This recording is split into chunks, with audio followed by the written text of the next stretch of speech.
mapagpalang araw po or gabi sa inyong lahat, lalo na sa mga followers ko,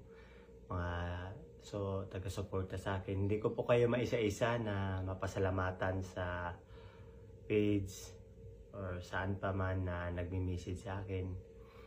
Una, gusto ko lang po magpasalamat sa ating Panginoong Diyos sa protection na binigay niya sa akin sa laban ko last night against kay Emmanuel Labariti.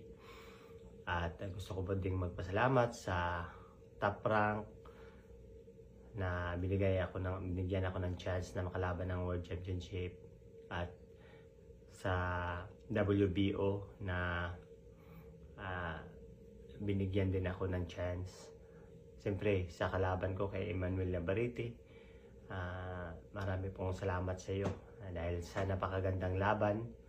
Unexpected na mga nangyari, ganun talaga yung sports. May mga hindi natin inasahan na mga pangyayari habang nasa taas ng ring.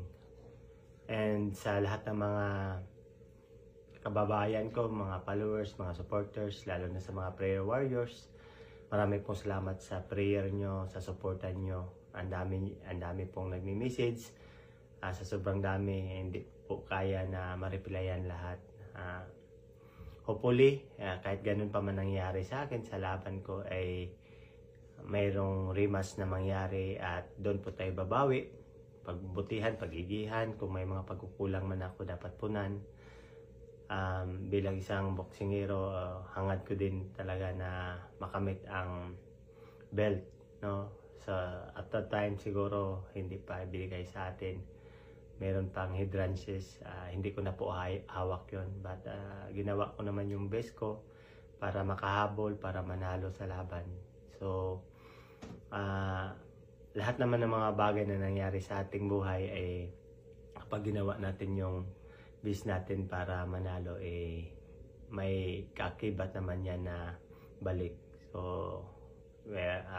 kami, ang team ko, naghihintay kami sa magandang result na mangyari this week, kung ano po yung ibigay sa atin. Marami pong salamat mga supporters, fans, followers, prayer warriors ko na nag-aabang sa video at comments ko.